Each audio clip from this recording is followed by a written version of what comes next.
Friends, welcome to Navi education. आप अभी तक नाउन क्लॉज और एडजेक्टिव क्लॉज तो समझ चुके हैं। आज मैं आपको समझाऊंगी एडवर्ब क्लॉज। एडवर्ब क्लॉज क्या होती है उसी को आज हम बहुत इजीली एक्सप्लेन करेंगे। So get ready.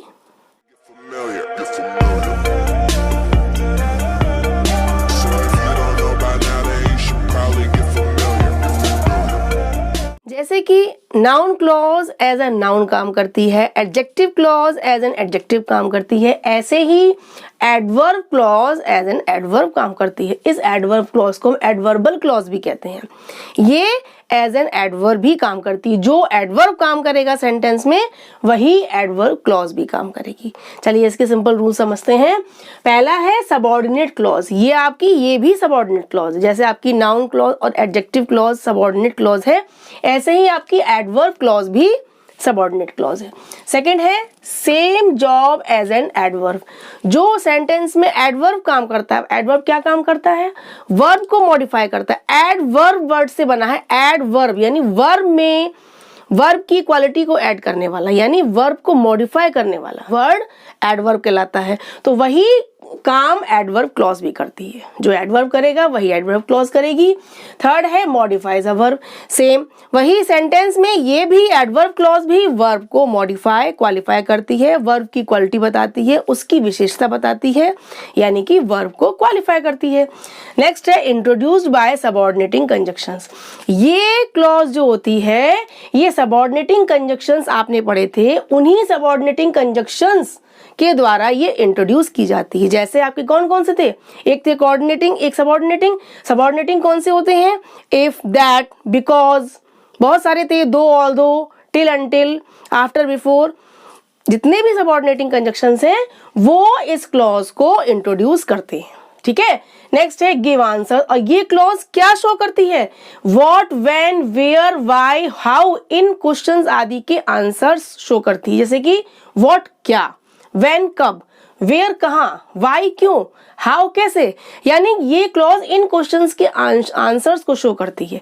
कोई काम कब हुआ, कोई काम कहाँ हुआ, यानी कोई काम कैसे हुआ, कब हुआ और क्यों हुआ, यानी इन क्वेश्चंस के आंसर्स को सॉल्व करती है। क्या? ये एडवर्ब क्लॉज, क्योंकि ये सबऑर्डिनेटिंग कंजक्शंस के द्वारा इंट्रोड्यूस की जाती है। ठीक है। अब इसके टाइप्स भी होते हैं।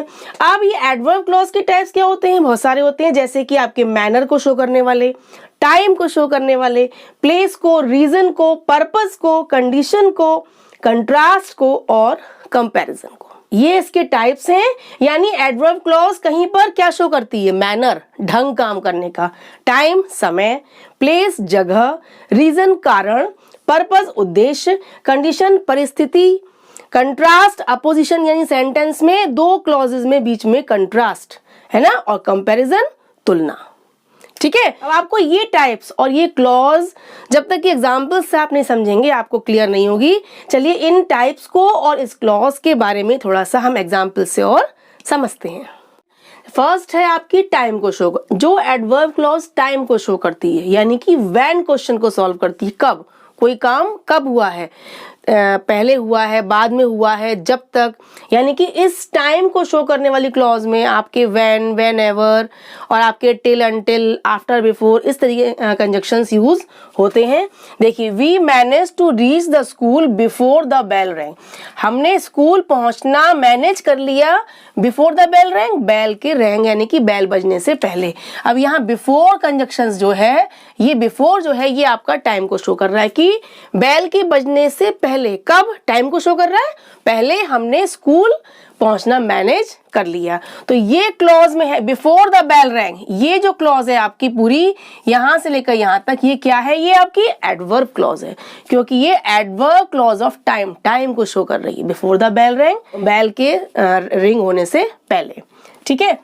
हम सेकंड देखते हैं क्या है मैनर। मैनर यानी काम करने का ढंग, काम करने का तरीका, एक्शन किस तरीके से हो रहा है। वो हाउ क्वेश्चन को सॉल्व करता है ना। कोई काम, कोई एक्शन किस तरीके से हो रहा है, क्या उसका ढंग है। जैसे एज यू सो, जैसा तुम बोगे, सो यू रीप, वैसा तुम काटोगे। तो इसमें एज और सो ये क्या है, ये कंजक्शंस आपके यूज हुए हैं उसको ढंग को यानी मैनर को शो करने के लिए, है ना। तो आपकी ये क्लॉज जो है यहाँ से यहाँ तक ये क्या हुई आपकी, ये हो गई adverb clause, as you sow. ठीक है, अब देखिए नेक्स्ट है आपका है प्लेस। प्लेस को शो करने वाली यानी कि जगह, कोई काम कोई एक्शन कहाँ पर हुआ है, जो वेयर क्वेश्चन को सॉल्व करता है। वेयर माने कहाँ, किस प्लेस पर। She will find wherever you hide, वो ढूंढ लेगी जहां भी तुम छुपोगे, जहां भी तुम छुपते हो या जहां भी तुम छुपोगे वो तुमको ढूंढ लेगी। तो वेयर एवर, ये वेयर एवर जो है ये क्या है, ये प्लेस को शो कर रहा है। अब वेयर एवर यू हाइड ये पूरी क्लॉज आपकी क्या हो गई है, ये एडवर्ब क्लॉज हो गई, क्योंकि ये हमारी प्लेस को शो कर रही है। सेकंड वाले में हमारी क्या शो कर रही थी, मैनर, और फर्स्ट वाले में हमारी टाइम। ठीक है, अब हमारा फोर्थ है रीजन यानी कि कारण। कोई काम कोई एक्शन क्यों हुआ है, वाई क्वेश्चन को सॉल्व करता है। वाई यानी क्यों, यानी हम सिंस बिकॉज एज यूज करते हैं जिससे हमें उस काम का उस एक्शन का रीजन मालूम पड़ता है। जैसे देखिए ही लॉस्ट द मैच, उसने मैच को खो दिया यानी वो हार गया।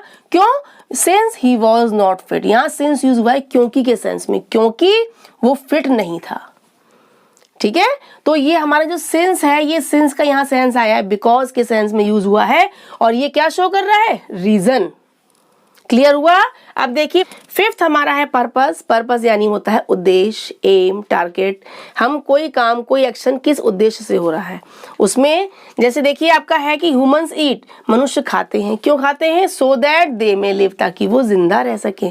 क्या उसका एम है, सो दैट तो कंजक्शन हो गया आपका, और ये पूरी क्लॉज क्या हो गई, एडवर्बल क्लॉज। क्यों, क्योंकि ये एम को शो कर रही है, पर्पस को शो कर रही है, सो दैट ताकि वो जिंदा रह सके, इसलिए हम खाते हैं, इसलिए मनुष्य खाते हैं।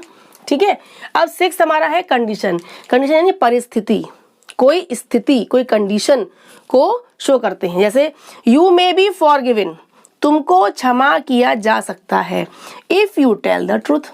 कब, किस कंडीशन में, if you tell the truth, यदि तुम सत्य बोलते हो उस परिस्थिति में उस कंडीशन में। तो इफ कंजक्शन यूज हुआ है और ये क्लॉज आपकी है एडवर्बल क्लॉज, जो कंडीशन को शो कर रही है कि जब अगर आप ट्रूथ बोलते हो तो उस कंडीशन में आपको फॉरगिव यानी क्षमा किया जा सकता है। तो ये क्या हो गया, इफ आपका एज इफ आपके यूज होते हैं, इफ देन करके जो कंजक्शंस यूज होते हैं ये आपके क्या शो करते हैं, कंडीशन को, परिस्थिति को। ठीक है, अब नेक्स्ट है कंट्रास्ट यानी अपोजिशन। दो क्लॉजेस में सेंटेंस में क्या होता है, अपोजिशन, उनमें कंट्रास्ट होता है। ठीक है, कैसे, देखिए इसमें आपके दो, ऑल दो, वाइल आदि कंजक्शंस यूज होते हैं। दो या वाइल कुछ भी लगा दीजिए। दो आई सपोर्ट यू, यद्यपि मैं तुमको सपोर्ट करता हूं। I don't agree with you, लेकिन मैं तुमसे एग्री नहीं करता। अब देखिए इन दोनों क्लॉजेस में अपोजिशन है, सिमिलरिटी नहीं है ना, कि मैं तुम्हें सपोर्ट करता हूं लेकिन मैं तुमसे एग्री नहीं हूं, सहमत नहीं हूं। यानी दोनों में क्या है, कंट्रास्ट है ना। इसमें दो, ऑल दो, वाइल आदि कंजक्शंस यूज होते हैं। ये आपके कंजक्शन है, कोई भी लगा दीजिए इसमें से। और ये आपकी जो क्लॉज है दो, आई सपोर्ट यू, ये क्या हुई आपकी, ये कंट्रास्ट को शो कर रही है, ये आपकी एडवर्बियल क्लॉज है। नेक्स्ट देखिए लास्ट, कंपैरिजन यानी तुलना, है ना, तुलना को शो करता है, कंपैरिजन को शो करता है। His condition is better than it was yesterday, उसकी कंडीशन ज्यादा बेटर है, कब, किससे, देन इट वाज यस्टरडे, जैसी वो कल थी उससे ज्यादा आज बेटर है, यानी कल से आज की तुलना की गई है, यानी कंपैरिजन है। तो यहाँ पर आपका क्या यूज हुआ है, देन, है ना। His condition is better than it, ये आपकी जो क्लॉज है ये क्या है, ये आपकी है एडवर्बल क्लॉज। ये आपके टाइप्स थे एडवर्बल क्लॉज के, जिसको मैंने आपको एग्जाम्पल से, सिंपल एग्जाम्पल से एक्सप्लेन करने की कोशिश की है। और शायद आपको इनके टाइप्स बहुत ही सिंपल वे में समझ में आ गए होंगे कि कौन सी क्लॉज क्या शो कर रही है, टाइम शो कर रही है, प्लेस शो कर रही है, मैनर है, पर्पस है, रीजन है, कंट्रास्ट है, कंपैरिजन है, कुछ भी शो करे वहां सबऑर्डिनेटिंग कंजक्शन यूज होगा उसको इंट्रोड्यूस करने के लिए। वो क्लॉज क्या कहलाएगी, एडवर्बल क्लॉज, और वो वर्ब को मॉडिफाई करती है, वर्ब को क्वालिफाई करती है। हो गया क्लियर। मेरे ख्याल से आपको एडवर्ब क्लॉज अब बिल्कुल क्लियर हो गई होगी, और आपको इसकी जो टू टाइप्स और हैं, नाउन क्लॉज और एडजेक्टिव क्लॉज, वो भी अच्छे से समझ में आ गई होंगी। प्लीज इन क्लॉजेस को दोबारा रिवाइज करें और इनके एग्जाम्पल्स को दोबारा सॉल्व करने की कोशिश करें। और यदि आपको मेरी वीडियोस पसंद आती हैं तो प्लीज़ लाइक और शेयर तो ज़रूर करें, और जिसने भी सब्सक्राइब नहीं किया हो तो सब्सक्राइब करना ना भूलें। आज के लिए इतना ही, बाय बाय, टेक केयर।